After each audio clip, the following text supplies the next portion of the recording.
And now, your official TigerBait Postgame Show with Mike Scarborough and Preston Guy starts now.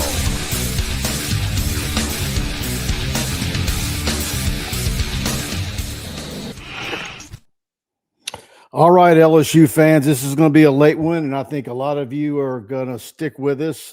We've got a lot of people in the chat already, and LSU absolutely an abysmal performance in Tiger Stadium tonight, one of the worst losses I've seen in a long time. LSU gets their third loss on the season, so all the high expectations are officially over. LSU is now absolutely mathematically eliminated from the playoffs. And so if they get bowl eligible, they'll be going to a secondary meaningless bowl game where a good portion of your roster probably opts out. And now you go into an open date after a really disgusting loss to Texas A&M. Give them credit. But what a third quarter they had. I was talking to a member of the media down on the field at the beginning of at halftime. And I said, the main thing they've got to guard against is letting A&M, of course, they won the toss and deferred, coming out and having a hell of a drive and scoring on their first possession. And sure enough, LSU with terrible special teams gives them great field position. And that's exactly what Texas A&M did. And the points barrage didn't end there. And the LSU defense, where have they gone? I don't know, but it's now 2 games in a row where the combined punters for both Vanderbilt and A&M had to punt 3 times. And so A&M fans were celebrating in Tiger Stadium. The team was celebrating between the third and the fourth quarter down on the field during the TV timeout and really rubbing it in. They took over parts of the student section. So stew on this one for a good while. And like I said in one of my tweets at the end of the game, this comes 24 hours after you had a Friday news dump where you announced that you're going to have an increase in season tickets for next season. I don't know how that's going to fly, but it's going to be very interesting. BK postgame presser, not a whole lot said there. We got to do better, the typical coach speak, and he knows that it's unacceptable. But I don't know where you go from here because as good as you think Texas A&M is, I think Alabama is just as good, if not better. And the matchup, it just isn't good. It's not good. And so, all right, Preston, give us your thoughts. Cook here. Baton Rouge has fallen. Guys, since Brian Kelly took over in Baton Rouge, you've had Tennessee take over your stadium with more fans than you singing Rocky Top. You've had Alabama blow you out and take over your stadium with Dixieland tonight. And tonight, Texas A&M dominated you and took over with their Aggie yell with more fans than you by the beginning of the third quarter. Guys, LSU was once a proud program, and, even when the offense was boring or they weren't great, I mean, you still were respected by your opponents. They respected your talent. They knew, okay, maybe Anthony Jennings isn't doing his thing, but boy, that guy Fournette's coming for you. They went 8-5 that year, but, it still was respected. You didn't come and embarrass LSU in Tiger Stadium like LSU has 3 times under Brian Kelly now. Now when you play top 3 teams, you have 5,000 empty seats in your stadium. When you're playing a top 3 team, because you've sucked the soul out of this fan base. Guys, you have sucked the soul out of your passionate, crazy fans that is LSU. You are now a doormat. You strike fear into no one, and you trigger enthusiasm for all of your opponents, okay? Teams look at you as an opportunity, not a roadblock anymore. Guys, fans are traveling to your stadium because they're looking to embarrass a top-tier program or bolster their resume with a good quality. They think you are a quality win, which might be a stretch given what LSU's got coming down the road, by the way. Might be a stretch to call LSU a quality win at this program, but teams are looking forward to embarrassing you. They want to take over your stadium. They want to have more fans than you. They think the Aggie yell, just being the dominant voice in your home stadium, they love that. And that is what the program has fell to under Brian Kelly. You should not accept this. This should not be acceptable. You should be infuriated. That's ultimately where I am. We'll dive more into the game in a bit, but it is what it is. It is an embarrassment. Not only did it, and then it happened on ABC and primetime national television with Kirk Herbstreit on the call and golden retrievers running around the parking lot and all that fanfare, and it's pretty embarrassing where everybody but the comedian on game day picks LSU to lose at night in Tiger Stadium at home. That's a bad state of program. Mike, we got a super chat. Can I throw it up? Yep, go ahead. $100 super chat from TG01. Thank you for that. LA billionaires who love LSU just need to have fun and write a check. However, they will not do so unless they know they can get an incredible new coach that is proven to put a fire in this program. Well, that is a very generous super chat, and we absolutely thank you for that. And man, we talk about it, and the last thing fans want to hear is when you're talking about getting rid of a coach, is somebody saying, "Well, who are you going to get?" Right? Yeah. And there's no guarantees. There's no guarantees. I mean, how about Scott Woodward tell you about guarantees? Right? 3 years ago, every program in the country that was looking for a head football coach probably would have had Mike Norvell at the top of their short list, right? Where would you put him now? Tom Herman, where would you put him now? Where is he at? Right? He's sacking groceries somewhere. It's almost like hiring a new coach is not worth the crazy investment until you see what they can do for your team. You know what I mean? TGA1, I just want to reemphasize thank you for the generous super chat. We appreciate that. I'll get to some more super chats here. I just real quick, though, just talking about the buyout. I'm not against it. I'm not against it if somebody wants to put up the money or if they've got the money and they can access it and they can get it done. I'll say it like I said it last week. It's $53 million now. It's not like $43 million is considerably more appetizing a year from now, particularly if you think you're going to have to sit through this sort of thing again. And look, there's a whole lot this program needs. I'll say it again. Do I think Texas A&M has been recruiting better than LSU? I don't. I think probably overall maybe their high school talent that's on the roster that they actually signed out of high school, it might be better. But what LSU spent in the portal and so forth, I think you need a new strength and conditioning coach. And when Moffitt's on the other side of the field, a guy that you had here, and you want to talk about guys that you went and got that you should have hired. You let Blake Baker go. You had to bring him back. You got Corey Bremen to come back. Tommy Moffitt's looking like one that you should have kept around. But look, there's a whole lot that ails this LSU football program like now, and it's not going to be an easy fix, and it ain't going to be cheap. Michael S. with the super chat. Thank you for that. Time to eat crow, Preston. Your BK boosterism when he was hired, own it. And look, I got another one from him, and I'll just 2 for 1 this, and I appreciate your super chat, Michael. Preston, you said Notre Dame was the problem, not Kelly. We warned you. And I did say all that, guys. I did. And I thought Brian Kelly was going to work out for LSU. I had just seen 2 coaches who have done nothing outside of LSU win national champions and win a lot of football games, guys, and then get fired. And let's pump the brakes on this, Preston. Okay, let's talk about when LSU hired Brian Kelly. All right. Who else was on the list that year? Lincoln Riley. Yeah, I mean, turns out none of the guys. And really, who else? Luke Fickle. Luke Fickle. Yeah, he's done horrible. Mario Cristobal is looking good what was this the final year, on although that he's Miami had some game issues. today? I don't know.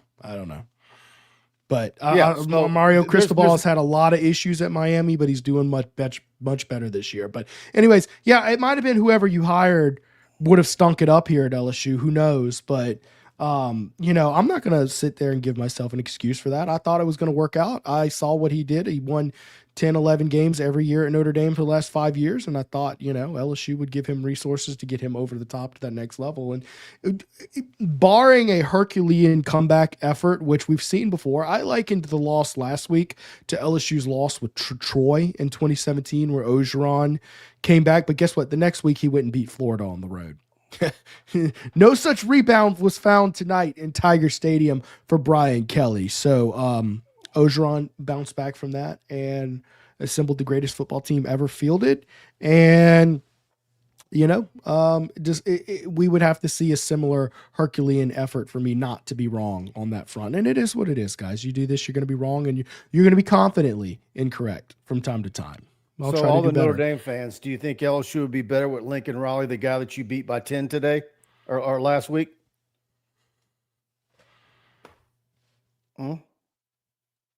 You beat Lincoln Riley? Oh, really? Lincoln Riley beat you last year. What are you talking about? No, Notre Dame beat USC. Oh, I see. Yeah, I see what you mean. Yeah, hard to say. All right, that's enough of that. We're not going to do a whole back and forth with Notre Dame fans tonight. I'm just telling you that right now. But that doesn't mean you guys are wrong, okay? But this is we're going to get to LSU fans tonight, and y'all can enjoy it. Enjoy the hate and the yeah. All right, go ahead, Preston. Pull some up. Oh boy, let's see here.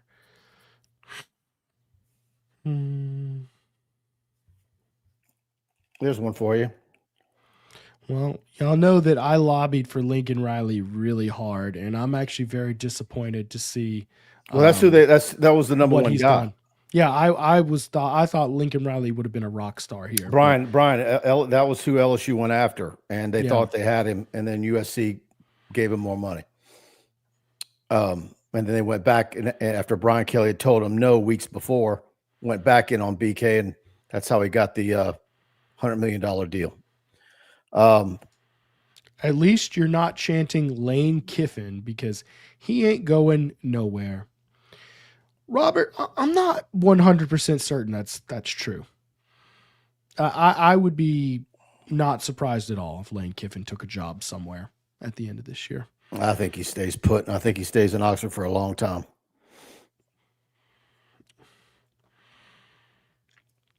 There's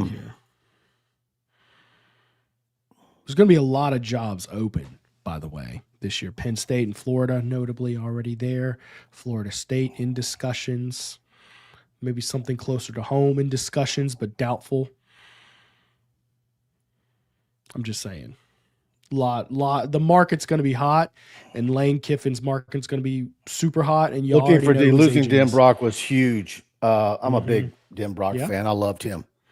I loved the way he coached. I liked watching him at practice. Loved his sense of humor. I loved the way the dude cussed out on the practice field. I could tell he and I were the same age by the cuss words he used. All right, let's see what we got here.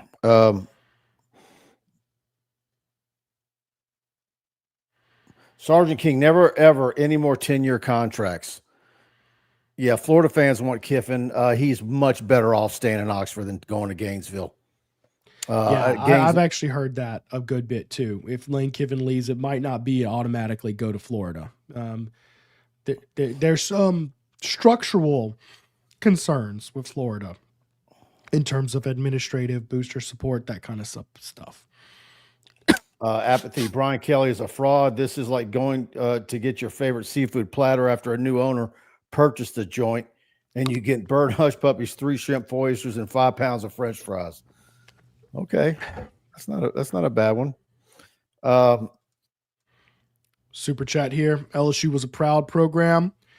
Will be again when he's gone. Thank you for that comment, Michael S. We know your pain, guys. Dap it up. And look, I'm just going to say something. You know, I obviously have been harassed for the last 4 years by thousands of Notre Dame fans, but you know, it's never really bothered me. I mean, y'all are a thing about it is, group. I don't think you defended BK and went overboard in defending him more than Blake Ruffino did during that time period. Yeah, right. Probably not, but you know, it is All what right, it is. I don't want to try to defend it. It is what it is. All right.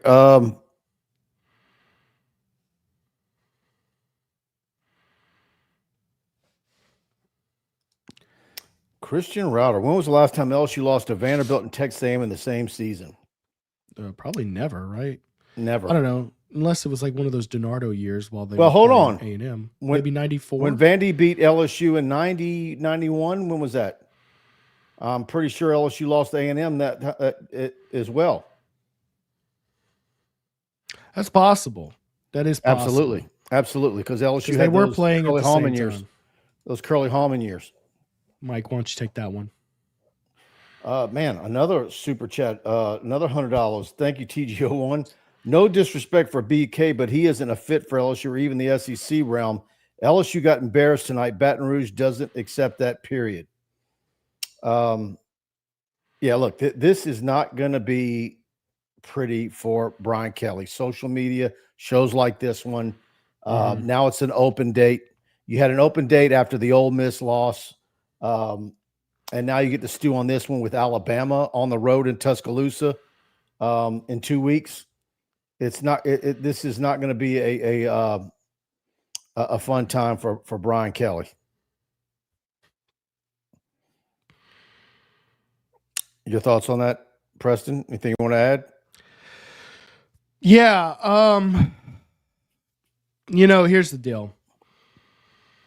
He is in a spot that is going to be so much harder to bounce back from than I think most people understand. And LSU probably will retain him longer than fans want. But I talked to y'all last year about this, and it seemed like a tough pill to swallow at the time. But it's like, if you lose the fans in this era, you're doomed. I mean, if this is what Brian Kelly can do with a $20 million NIL budget, what's he going to do when he loses 16 starters this year and has to go retool it again? And nobody's given him $20 million because nobody believes with a new offensive staff, except maybe one or two. By the way, what kind of budget do you think they're going to give him to hire this offensive staff if they're thinking, boy, I really wish I could afford his buyout? If that is what the administration's thinking. Yeah, and that's what I keep, and I'm going to sound like a broken record because I've been saying this every week now for about a month on all of the shows, whether it's post-game or TigerBait Live on Wednesday night. You know, okay, well, what do you have to do in the offseason to placate the fan base and to build some excitement for next season? Put your best foot forward so you're still in the game recruiting your class of 2027 and 2028, right? Well, you have to have a good portal haul and you have to hire new offensive coaches. Well, any offensive coach is going to know that BK has 1 year to get it done or he's out. Well, those offensive coordinators, a new offensive coordinator that's worth a damn, that's going to move the needle and get fans excited, is going to be $2+ million a year. You're certainly going to pay him as much as you're paying Blake Baker, right? Oh, yeah. Well, no, wait. You say that, but Mike, do you think they give him $2.5 million for a coordinator with a heavy buyout? But that's what I'm getting at. These guys all are going to expect, okay, I'll come knowing that he's only got 1 year left, but I'm not leaving wherever I'm at or I've got other options unless you're giving me a 2 or 3 year guaranteed contract. Right. So I can tell you right now, I don't care what you say about what miracles Austin Thomas can do in the portal, and I got a lot of faith in Austin Thomas. Okay, me too. With a 9-game SEC schedule, 5 of them on the road, opening with Clemson again, and people love kicking Clemson while they're down. I think they're going to be improved. Okay, that's not going to be easy. All right. Texas and Georgia are a part of that 9-game SEC schedule that rotate in next year. You've got every starter gone on defense except one. Your quarterback's gone. The quarterback for next season isn't even on the roster. No way Michael Van Buren is your guy for next season. No way is it Colin Hurley. All right. Or is it, and you're just going to gaslight this fan base into saying, oh, we believe in this guy. So my point is, if you know all that, okay, why not make the move now? Because in the big picture thing, your savings for dollars that you're going to have to expend because you're going to have to go out and buy high dollar assistant coaches, a new offensive line coach, probably a new offensive coordinator. How many offensive coaches do you think are safe? None Frank of them Wilson? are safe. You might retain Frank Wilson, maybe. No, you're going to hold on to Frank. He's maybe. I mean, last time BK fired the entire staff. Is Cortez Hankton safe? I mean, your position coaches. No, none of them are safe by definition, Mike. This offense is a crap show. He's not getting rid of Frank Wilson. He's not getting rid of Frank Wilson. But you would categorize him as safe? Yes. All right. Well, the entire defensive staff got flushed out last time. So, I mean, I'm just saying based on that history, yeah, no one is safe. Although I agree, more likely than not retained. You're hiring at least 3 or 4 offensive coaches either way. Right. But, Mike, the big question here, are they going to give him the Ogeron treatment and say, here's $900K, go get who you can get, Podna. Good luck. Yeah, where was iComedies? Does Wilson run running backs? And I tweeted it out. He did it again. Yeah, it was awful Harlan tonight. Berry disappeared. He was the hot hand. The great Frank Wilson substitution and running back rotation. It's old. Mike, we're backlogged 4 super chats. I'm going to put them up. Go ahead, get them. Michael asked with another. And Michael, I appreciate your repetitive donations to the show tonight, especially coming from a different fan base. I appreciate you a lot. Donardo and Kelly, my advice is stay away from anybody with Notre Dame connections. Well, I guess Palmineri worked out fine, but we'll talk about that on another day. I'm going to get to the quick and easy ones. Is James Franklin worth going after? I would argue no is my answer. No. You are good guys. LSU deserve better.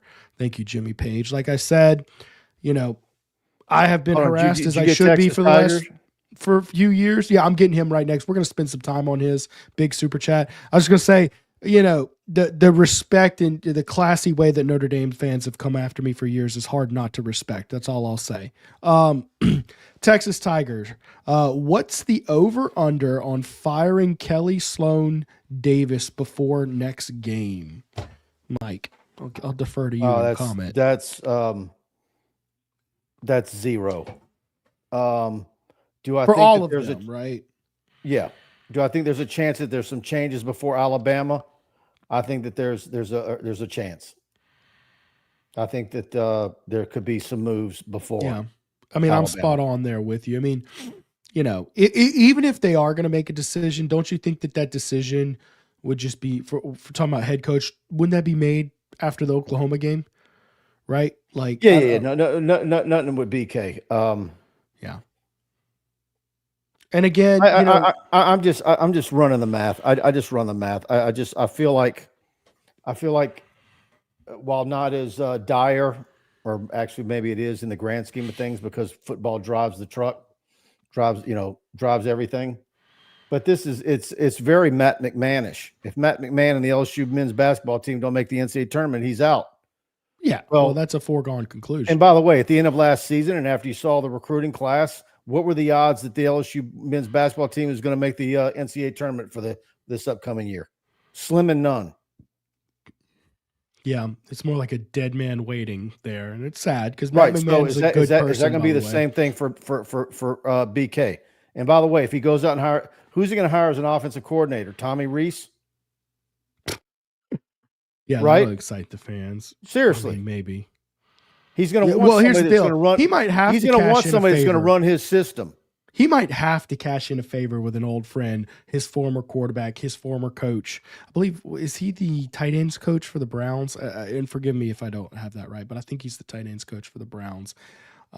Yeah, but that'd probably be given the circumstance and budget that LSU will probably get. And that is what it is. It is scapegoating. The best you can. But that's what you have to do. And Texas Tiger, thank you so much for that very fantastic super chat.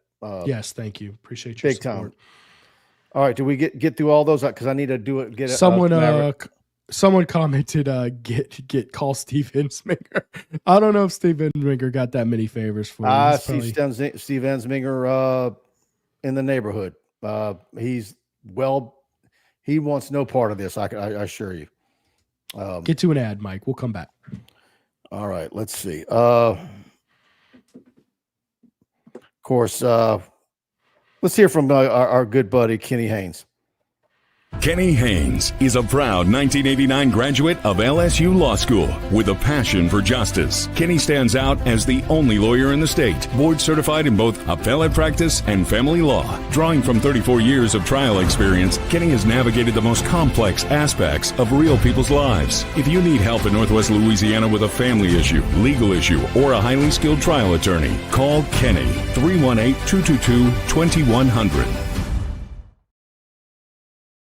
And of course, Kenny is the unofficial official attorney of TigerBait.com, and he reserves the right to think most clearly for a paying client.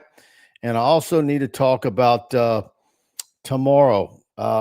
What's a good way to get rid of this sour taste? Maybe a bunch of carbs at brunch. Go over to Capital City Grill.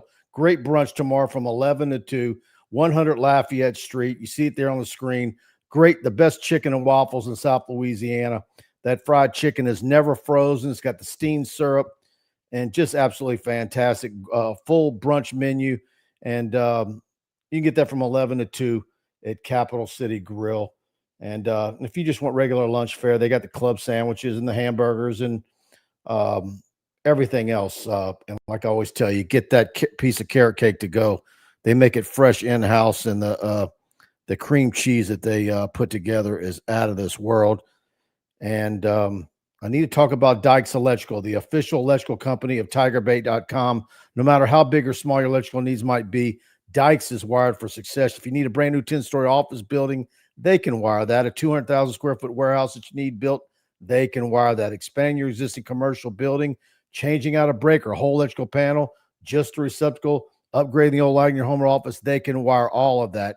That's why you need to give them a call at the number on your screen, 225-216-9180 for a free estimate on your project, and make sure to let them know TigerBait sent you in. And as always, please, all of our sponsors, please, if you're on the premises or dining there or run into them, please thank them and let them know that TigerBait sent you in. All right, let's get some more. I think we got some. Go ahead and pull some up. Yeah, we got some super chats here. So we'll get to those. And guys, I'm gonna just highly recommend, if you want to chat tonight, get a super chat out there, because there's a long line we are getting to. Perkins didn't hit anyone tonight. He ran away. Yeah, I mean, Harold Perkins has just lacked a lot of physicality this year, especially when Whit Weeks has been out and you've lost that physical presence in the box. It is what it is. Brad David, 426 total yards to 278. Well, and weren't they like? Hey, Mike, in the third quarter, you got outgained 132 to 14. 132 to, you got in that third quarter feels like a terminable offense. I mean, my God. And look, we looked up in the first half and we had a strong feeling. I told people at halftime, you can't win doing what you did in the first half. You got outgained by about 100 yards in the first half. You got 2 interceptions and you got a block punt for a safety. That's not sustainable. Guys, they're not doing that. Tell me if I'm right. Weren't at one point LSU was 0 for 10 on third down? I don't know about 0 for 10, but they finished 2 for 12. But they started out of something. 7, 8, something like that. It was bad. Brad, I'm talking to someone about this very question. He asked, why is the O-line this bad? Did the staff mess in recruiting, or are they not being developed? I think it's the latter. I think it's a combination of all of those. I think a lot of it is Brad Davis. I'm sorry. LSU has not had a good offensive line in the 4 years he's been the offensive line coach.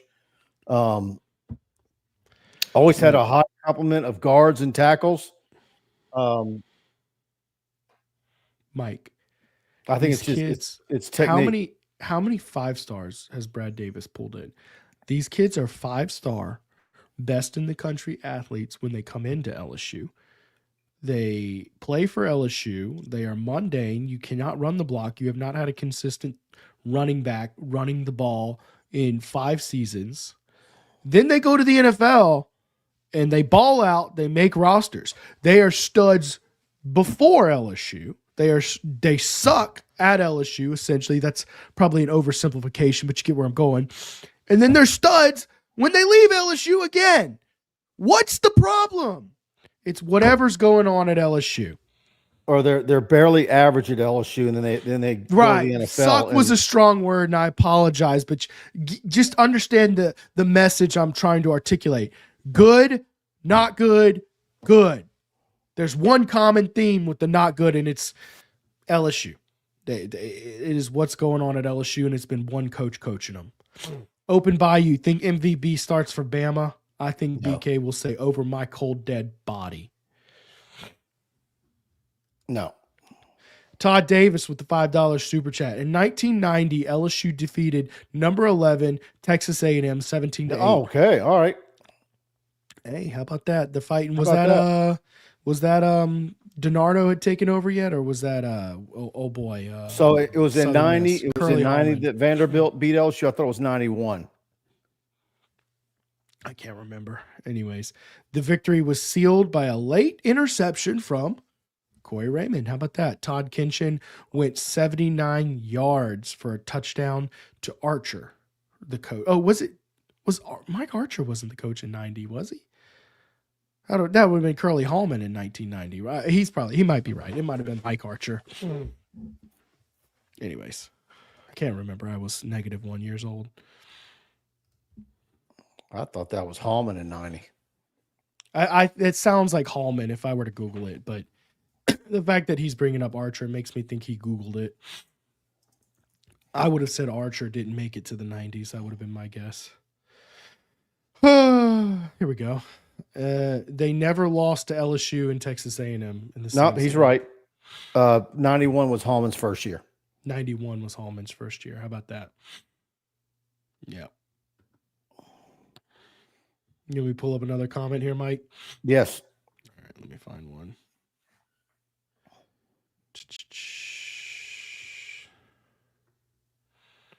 Let's see here. Sorry, guys. I'm just getting a lot of redundant stuff, and I'm trying to look through. Robert Mayfield. Give me someone on the sidelines that the fan base and the team will rally behind. That's all it takes with the talent LSU can garner. Mike, is it just me, or are fans angrier than they were at the worst of the Ed Ogeron era? The worst before and after Burrow, because remember there was some rough times before Joe Burrow arrived in 2017. Well, Troy. I mean, look, when you had Ed Orgeron, who gave you the greatest football team in college football history, and that's right, the Notre Dame fans who are still lurking. That 19 team is the greatest football team in the history of college football. No doubt. I mean, look, man, I see it on Facebook every day. There's fans out there who still wish Ed Orgeron was the football coach at LSU. I see that too. But, that certainly bought him a lot of goodwill. You had COVID, and you had the start of the NIL transfer portal area and all that stuff. And, but yeah, I think fans are highly upset because It's the money thing, and it's maybe a feeling of helplessness because because of the contract that Scott Woodward put together, you're stuck. Yeah. Here's the deal. Brian Kelly's not that unlikable as a coach when he's winning football games. You kind of like the little jokes and the little snarkiness here and there. When he's losing, he's a very difficult person to enjoy, right? At least Coach O. Look, that's the press conferences, but from a media standpoint, our access and I know talking to some Notre Dame media people, initially they were shocked at what they were seeing, the way he was carrying on and conducting himself down here, that was a guy that they didn't recognize. But look, man, I've been doing this since Curly Hallman and Jerry DiNardo and through Saban and Les Miles and on, and Orgeron, and now BK. Our access and the things that we get to see in the practices, nobody tops Brian Kelly. He's been fantastic to the media. And look, I've actually enjoyed interactions with Brian Kelly. And some of his dry quips, I get it. Does his delivery need help? Is he got a future in stand-up? No. But no, I mean, his jokes it's like I'm kind of enjoy the attempt. It's not like I dislike the guy. I don't dislike the guy. Well, but the thing is, Mike, outside of this room, he is disliked. The fans dislike him. The national media, they love ripping him. Nobody liked ripping Coach O. Nobody. That was a story everybody loved, and everybody hated it when Coach O couldn't be the comeback kid anymore.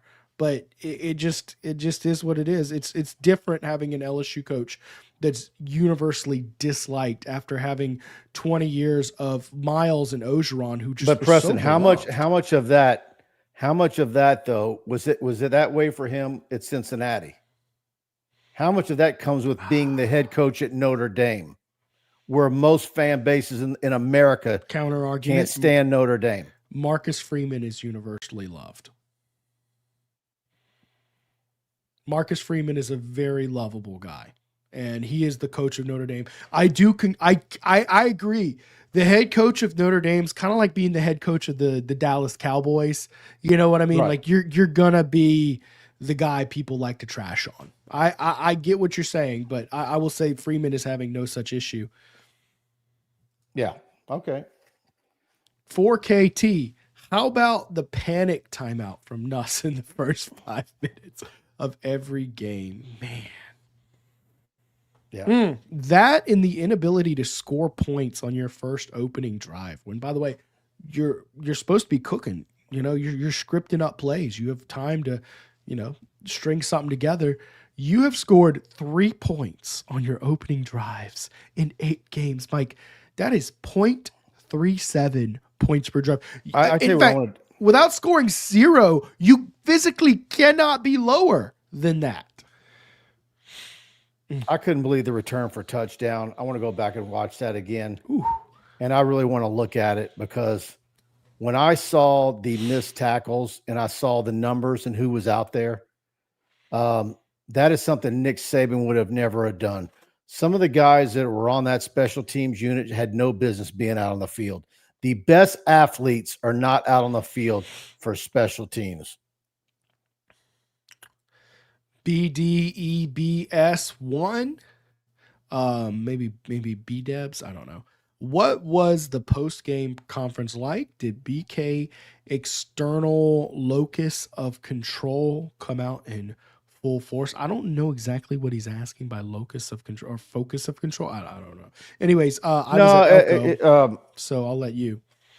What I noticed about Brian Kelly, he's very good about coming out and disarming the media by it's on me. I need to coach better, and all that stuff. But I left the post game press conference and talking to the media, walking back to the press box, and I said, "What is it with all the media after a loss like that?"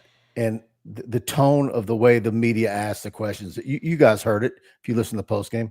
It's one of these deals like, Coach, after a loss like this, what can you take away from it, and what can you, how do you approach this team? And it's like everybody's talking like he just put his dog down, or you're in the back of the room at a funeral. Like, I don't know. I just everybody felt like they had to talk in a real low tone, and I thought it was kind of funny. Let me ask you this, and I still haven't listened, by the way, because again, I'm doing Elko and stuff like that. And actually, this time, BK took like 40 minutes to get to the podium. So I worked my way up to the press box, noticed he had gone up. I said, let's try to sneak in. By the time I got there, I was locked out and missed it. So what was the, was he asked like difficult, tough questions tonight? I don't think so. I thought they were pretty fair. I mean, I know a lot of fans who are angry right now would, love to have a, Texas Tiger. Someone say, Coach, do you feel like you deserve to be the LSU football coach right now? Like someone asked Jerry DiNardo in his last, one of his last games. I mean, people aren't going to be ugly and ask questions like that. And there's just the answers that you want, you're not going to get in the third week in October. Right? Yeah. And that's, and here's the thing. Unfortunately, like I said on the show the other night, now with the NIL transfer portal period in early January instead of December, it's that much longer you've got to wait to see what the future of if they can get it fixed or not, or give the fans something to chew on to feel like things are going in a better direction. But Mike, and God forbid if they have any defections from their current high school hall. Huh. But Mike, what could you possibly give the fans right now to diffuse this situation? And look, let me tell you this. There are, we'll get to the super chat and we'll talk about what I was going to talk about. This team is soft and BK isn't gone. If he isn't gone, they'll need changes at offensive coordinator and staff. I asked BK last year about strength and conditioning, and he immediately talked about how they track everything and how much stronger his team is now. And look, I sometimes it's personnel and coaching, and strength and conditioning coaches can do a good bit, but they can't do everything. And yeah, they're very data driven. I do know that they have more technology, more measurements, more tools than they've ever had. And in fact, our friend Brian Driscoll gave me a very good review of Coach Flint, and mentioned all these things. And, I mean, he wasn't exactly flying compliments toward the other guys that came from there. So just take that for what it is. Yeah. When you've got, all these things that they've got technology wise, is some of that good, or do you just need to get back to basics of box jumps and front squats and rear squats and clean and jerks and some rusty barbells? I don't want to peek in the door and see a bunch of guys with pink rubber bands around their knees and they're doing sideways and working glutes and come on, man. I'm not saying that I've seen that, but maybe it's where I favor a grizzled veteran like Tommy Moffitt versus maybe some of the younger strength and conditioning guys that are maybe relying more on maybe some techniques that might be considered, that might be the fad right now. And then 10 years, they're not doing it anymore because they realize that it didn't get them what they wanted. I almost wonder though, if in the weight room, the heavy lifting barbells you're talking about just sets a mindset. You know what I mean? More so than the actual physical development, it develops aggression and energy and anger. And, there's something about having, 400 pounds on the back squat and you know that crap is going to hurt your body for days, but you're going to scream through it. You know what I mean? Like the scream through it, that's a mentality. That's more so than the actual physical development of your body. Okay. But again, the strength and development program is very hard to commentate on because we aren't in the weight room evaluating what's going on. Cheez-It Bowl for 20 million ways. I did see the Cheez-It Bowl rep in the press box tonight. He was there. They love them some Brian Kelly at LSU. Let me tell you, they get their money's worth out of it. A brand like LSU, man. By the way, LSU's still one of the top 6 most watched teams this year. If you look at the TV ratings, still lots of people watching. But look, one thing I was going to tell y'all, with when you're on a losing streak like this, anger and frustration and what we're seeing in this show, that is the good thing, guys, because you know what the next step is? Apathy. When apathy settles in for a program, you are cooked. And yeah, look, go ahead, Preston. I'm sorry. No, that's just the dangerous part of where you are as a program is if things continue going where they are and you just see no light at the end of the tunnel for an LSU fan, you got to create some light at the end of the tunnel because apathy, that's when your program you're lost, man, because you're going to have empty seats in Tiger Stadium. Season ticket holders are going to cancel and people will not buy into your program. You're not going to boosters and getting $20 million for NIL. That's bad. And then when people stop caring, that has long-term consequences. Someone said to me while we were waiting to get in the locker room, "Oh, this has got to be great for business." Oh, no, look, we set a record last Saturday afternoon because it was an 11 a.m. Kickoff, and we went live with a post-game show after a loss at, 3:30, 3 o'clock, whatever it was, immediately following because it was a road game. We were in the studio. It was we set a record for our post-game Facebook and YouTube. But how many weeks of misery? That's only good for a short period of time. So we're hitting November, hunting season. You know, all those a lot of football fans or LSU fans are saying, you know what, I'm going to spend my Saturday in a deer stand. I'm not going to make myself miserable watching that. Mike, you had 5,000 empty seats tonight, by the way. Yeah. A top 3 team rolled into your stadium and a 30% chance of rain had you 5,000 empty seats. Really? But I don't blame the fans.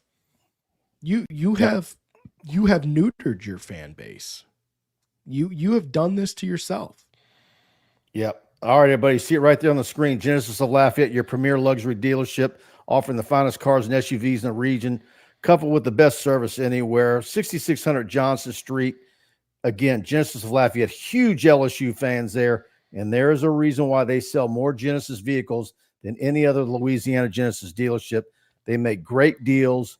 They're going to go the extra mile. If there's a particular color combo you want or features that they don't have in stock, they're going to go across the country to get it for you. And that's why you need to shop online at genesisoflafayette.com or call them at 877-856-2961. And you see it right there on the screen, 2.99 APR for 60 months on the GV80. That's a 2025 model.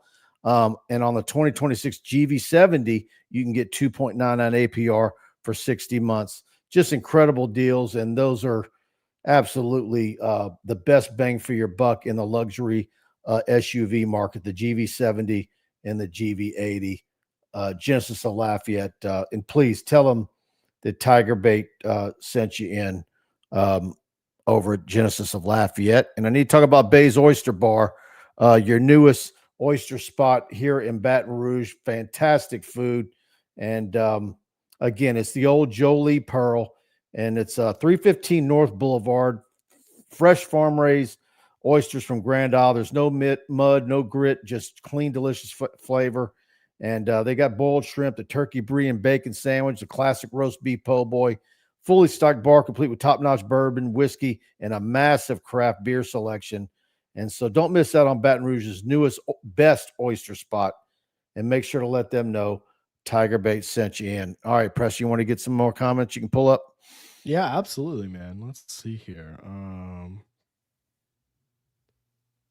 there's a curse word on that one, but I want to put it's 1:20 a.m. I'll put it up there and just not rate it.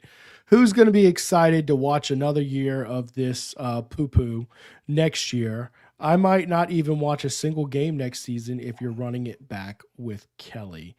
Yeah, I mean, and y'all know my take on talking about teams next year in this era. I don't like to do it, but it would require something Herculean not to avoid a disaster, something lucky and Herculean, by the way, like a Joe Burrow hits the portal and ends up on your team type effort. I don't know. What you wouldn't do to be able to locate a guy like Chambliss, right? Yeah. I mean, and how much do they have to pay for him? Probably next to nothing. He wasn't supposed to be the starter. Yeah. He had Temple in Western Kentucky, and who else? His options. Exactly. And he said, I'll be the backup and I'll bet on myself. A quarterback like that can cure a lot of ills. An offensive line that's struggling, etc. Is Nuss overweight? He's looking very thick lately. Man, I think he looks thin. When I'm down there on the field and I see his legs, like I said a month ago, it looked like he's skipped many leg days. What the hell are you thinking? Calling quads right with the Trades Green lined up out left. You just scored a touchdown on that. And you're going to call a quarterback draw? Brother, it's an empty set. It's an empty set. You've got quads right. Nussmeier runs like an anemic old man. What are you doing? Anyways, all right. Man, I see football malfeasance like that, and I just lose my mind. Crying belly with the super chat. You don't have to agree with me, but at this point, in my opinion, LSU owes it to Nuss to let it ride out with him. Look at the context and let me know where you stand. I mean, look, Ryan Belly, as a football program, you owe nothing to no one at any time. You owe only to who delivers you victory on the field. And these fans deserve the player who gives them the best chance to win. You don't just stick with a player because, wow. Anyways, he's a good guy. I mean, look, my neighbor's a great guy. He ain't playing quarterback for the LSU Fighting Tigers.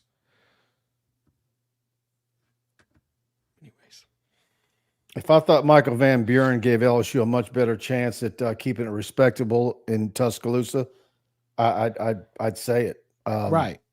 I haven't seen. I don't have a big enough sample size to make that call.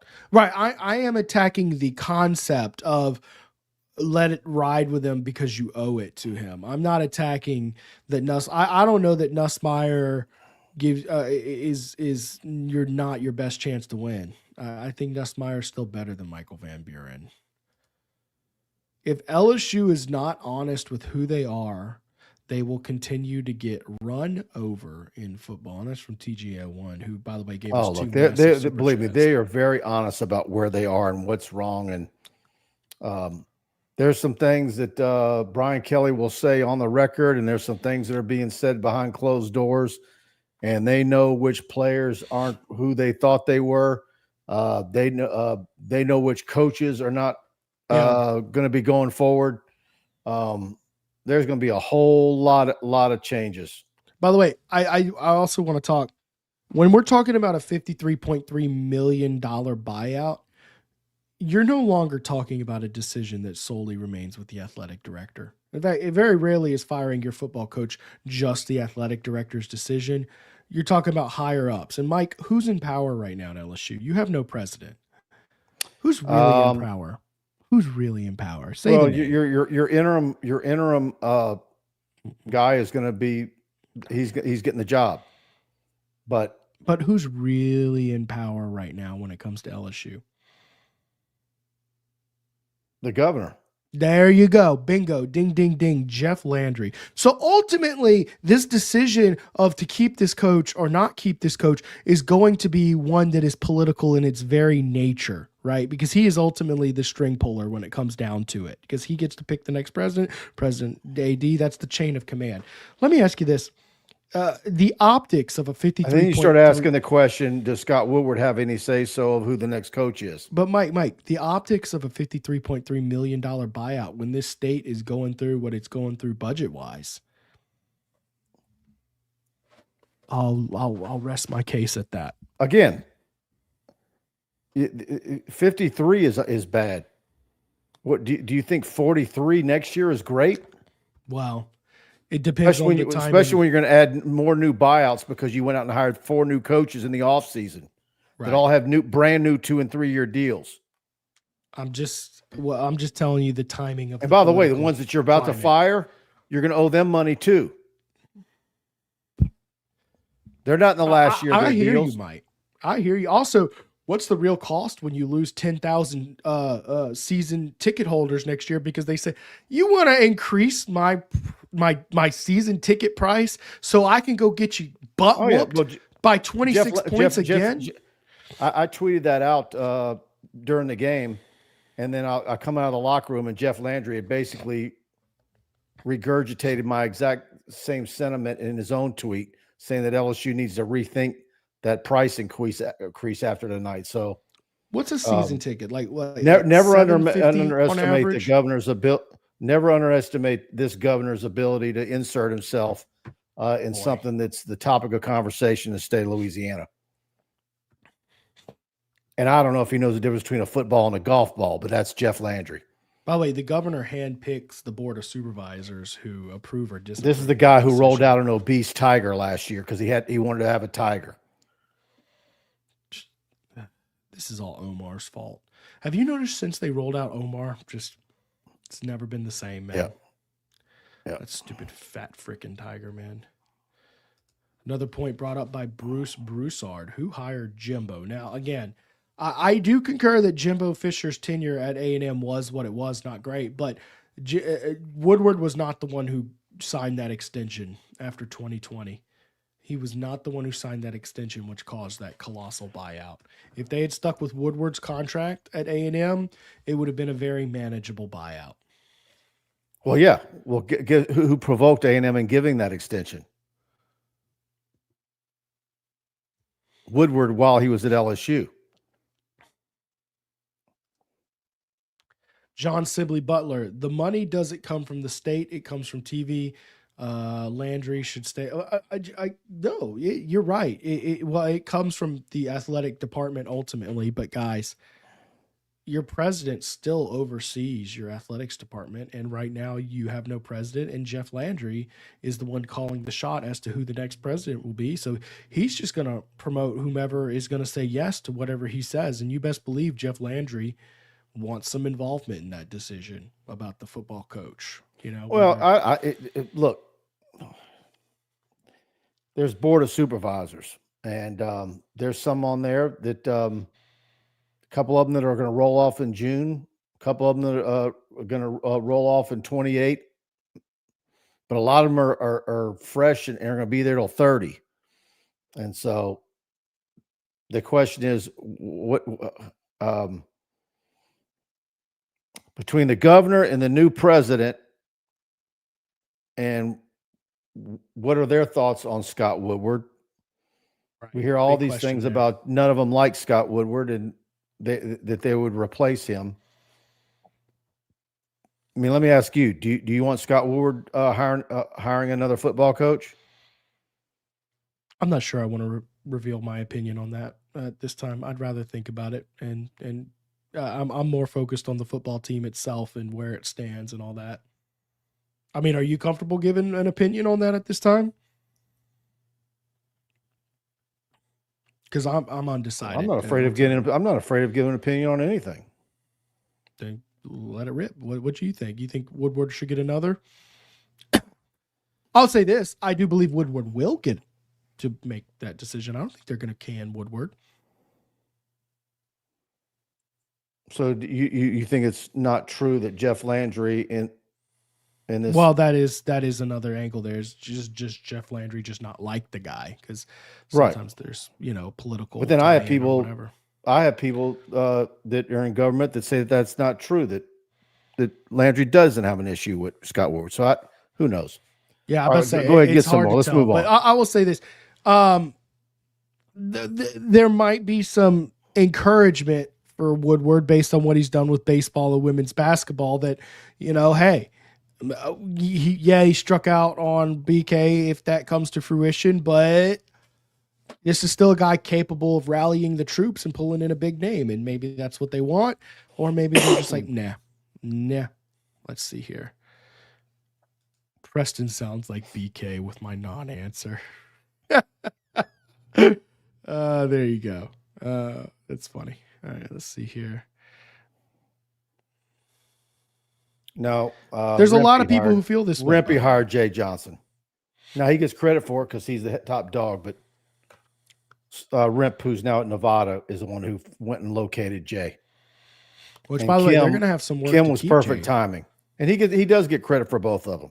He's got his work cut out to keep Jay Johnson now at this point, because if you look at the revenue sharing, But I can tell you right now, Scott Woodward spends 95% of his time in the football building. Most coaches the coaches in all the other sports at LSU never see Scott Woodward or really hear from him. Yeah. Well, and he should. That's what pays your bills. Jay Tiger reiterating that sentiment, saying Woodward didn't hire Johnson.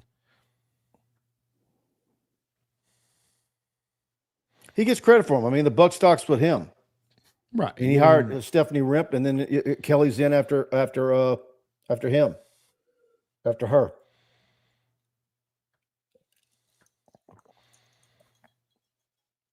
Spectrum Wellcare wants to know, Mike, how's Buddy? Have you texted Buddy tonight?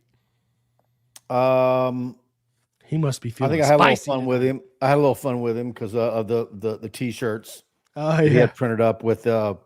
We got the receipts, and we'll see in the Natty. Well, the only way you're going to see him in the Natty is if you go to StubHub, Mike. Yep. Let's see here.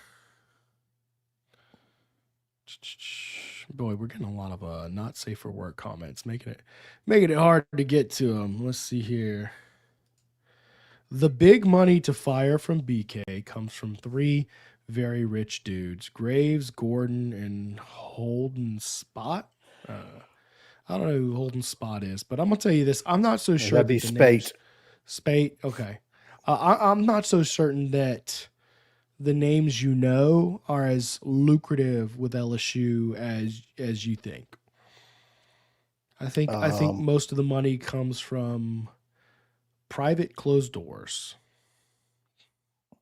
All right, everybody. Alumni Hall. This is the place to get all your officially licensed LSU gear. Your ultimate shopping destination for LSU fans. They got it all: Nike, Champion, Johnny O, On Reserve, Peter Millar, Southern Tide, and much more. They got the great polos, the quarter zip pullovers. Now that we're about to head into late fall and winter, all the new hoodies and so forth is all in stock at their store in Perkins Row. You can shop anytime at alumnihall.com. And I have the discount to share with my friends and subscribers. So when you shop, use the code TigerBait, all one word, TigerBait, in-store, online, and you'll get 10% off your purchase. Go shop with my friends at Alumni Hall and use code TigerBait to save. And as always, you get free shipping for all orders over $99. The Hall Press rewards for $150 you spend. You'll earn $10 reward for future purchases. And again, alumnihall.com. The best LSU gear store in the state of Louisiana. And what's great is if you buy anything in their store online, it's shipping from Baton Rouge. It's not coming from the Northeast somewhere and you're waiting a week for it. You're going to get it in a couple of days because it's shipping from Baton Rouge. And I need to talk about Stroubes. There it is on the screen. All of our live shows are brought to you by Stroubes Seafood and Steaks, located at 107 3rd Street, downtown Baton Rouge. Again, locally owned, ownership always in the building, taking a high level of pride. And USDA prime black Angus steaks, 100% certified Wagyu New York strip. And they got a great seafood menu, a great dessert menu. Book your reservation online tonight at Stroubes.com. Let them know TigerBait sent you in. And always get the lamb lollipops for an appetizer.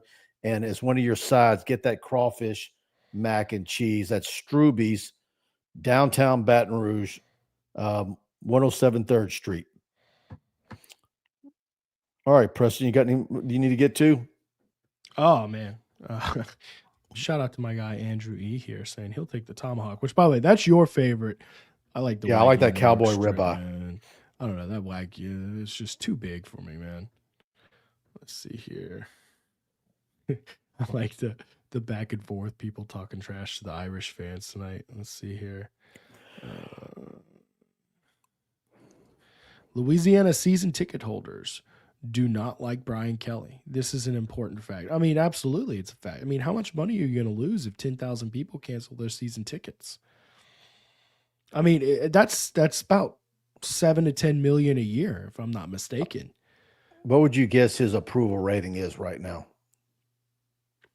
Well, 10%, maybe. Because, you know, there's always just a real segment of fans who are just, they want you to have pom-poms and support. I mean, we got a guy on Twitter harassing you and me because we're not being positive during that debacle tonight. Yeah, there's always a segment of so that'd be one of the 10%. Yeah. Yeah, I mean, there's always a segment out there who's just like 8-4 is fine, 7-5. You just support the team. Just do it. It's fine. I don't know what to tell you, man. I mean, when things are good, I'm going to tell you, and when things are bad, I'm going to tell you as well. Like that's how it is. If you want just positive, good stuff, just go to LSU's PR team. They'll flush you with nothing but positive. How about that one? Why does the Brian Kelly era feel as if Amazon bought a college football team and sucked the vibe out of it? It's because it's such a corporate approach to everything, man. It feels so corporate. It feels absolutely like some corporate entity came in, bought your company, told you a bill of goods that this was all going to be so much better, infusion of capital and blah, blah, blah, blah, blah. And it just doesn't have that same signature feel to it, man. Y'all do me a favor. If y'all enjoyed the show tonight, well, as much as you can enjoy a show if you're an LSU fan, but if please hit that like button for us and subscribe. If you aren't subscribed to our YouTube channel, if you're watching us on Facebook, please hit that follow button. I'd like to thank all of y'all for doing both of those things. We are setting really huge records. We were at 88,000 followers on Facebook in June, and now we're at 133,000, 132 and change, or about to hit 133. I mean, we're on pace to double ourselves in 6 months. It's incredible. So thanks to all of you on our Facebook, and we've been loading that thing up with a lot of unique content. And of course, we still want to have you be a subscriber to TigerBait.com. Go subscribe. Check us out for $1. We got Brian Lazar's instant analysis up. We've got Mike Elko's post game, Brian Kelly's post game. Preston will have his wrap up done later on. Got him out and on the road so we can get this show going tonight. And anything you want to add before we get out of here, Preston? No, me and Nagy will be back Monday night. Y'all tune in. I'm thinking I'm going to name that show Baton Rouge Has Fallen, and we're gonna let it rip, baby. I'm going to get some time. Tonight was very just rushed, forced together. We're going to collect some thoughts and get organized, and we're going to let it rip on Monday. I think you're going to want to hit that bell and subscribe. I think we're going to put together something pretty good for you. So y'all tune in.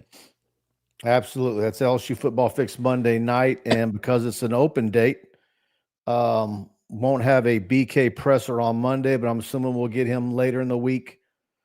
Maybe on Thursday for a post-practice deal. And, of course, Wednesday SEC teleconference for about 10 minutes. But unfortunately for Brian Kelly in the program, you got an open date after that debacle tonight. I mean, look, you can use whatever word you want. Humiliating, embarrassing, abysmal. It was disgusting. And there's no other way. There's no spin in that bullshit tonight. I'm sorry. Yeah, LSU fans have every right to be furious. And sure. I'll give BK credit. He even had said so, that they have a right to be mad. If you're not furious, you're apathetic. And apathetic is 50,000 times worse than furious. Be furious. Stay furious. Keep on ripping Kelly a new one, guys. Because the minute you stop ripping Kelly a new one, the minute you stop caring, this program is cooked. Yep. And look, if you want to get a bunch of boxes of world's finest chocolate and maybe pizza kits and set up some car washes on the weekends to start trying to raise money for the buyout. I'm trying to be funny at almost 2 a.m. Hey, whatever you got, guys, whatever you got. I got a lot more inappropriate jokes in my head about this, but I'm going to keep those in my back pocket in case my dad is listening tonight. Yep. It's past his bedtime, so I should be safe. Wilk, who's the top of your coaching search? Look, I don't think BK is going anywhere, but if you... Yeah, we'll play the game. We'll play the game. If you ask me to put together a hot board, that's a tough one. I mean... You're going. I've been saying it for a week, so I'd have Drinkwitz definitely on my list. Oh, Drinkwitz is a good one, but you would go to South Beach, wouldn't you? No, I want Drinkwitz ahead of him. I think Eli Drinkwitz would be incredible in Baton Rouge. Yeah, with the resources here and what he's been able to do at Missouri, and people say he's weird. I don't know. I think the dude's hilarious. A quirky guy like him, I think, would fit in here, but he's one name. That's just one. I like, a little early and to of start course, putting out a hot board. Say Lane Kiffin. I like Lane Kiffin, sure. Yep. By the way, I think if LSU were to go open, just based on I think LSU could get Lane Kiffin. I do, based on just some conversations. Not gonna say it's 100% concrete because it's not even open yet, but I think there's a chance. If I'm Lane Kiffin, I don't leave Oxford for anything but a job like Alabama or LSU or a Texas, right? I'm not leaving Oxford for Florida. Maybe you'd leave it for Georgia, right? Those are the type of jobs you would only leave. But I'm not leaving Oxford to go to Gainesville. By the way, if Lane Kiffin were to get hired here, would he bring Ogeron back as DL coach? No. What? Wait, Mike. There's precedent. Who is Arkansas's head football coach right now? Yeah, Bobby and now that game's looking like it's going to be a struggle. Oh man, dude. So you're talking about we were talking about going 7-5. Yeah, you could go 6-6. Very possibly. Signetti. I don't think that's a realistic name. But I'd love Kirk Signetti, even if he is 65 years old. But you're going for a 64, 65-year-old coach is what you got now. Right. I'm just telling you, I would love, if we're going to talk unrealistic, though, but now that I've opened that category, obviously Dan Lanning, who will not take, that's an absolutely no. Try to gaslight Nick Saban. Coach, don't you want to right the ship in Baton Rouge as if he wouldn't be crying belly keeps saying, I'm tired. I got bags under my eyes. It's true. Man, it's 2 a.m. Yep. But you know what? Man, I did a much better job of that interrupting Preston. He's trying, guys. Y'all got to understand, Mike, number one, speaks with a very odd cadence that I've learned to try to grow up around. He's talking and then he stops, then I'll start talking, but he needs to finish his thought. It's very, very odd. Our phone calls, I kind of discovered that early on. But you make it sound like I'm weird.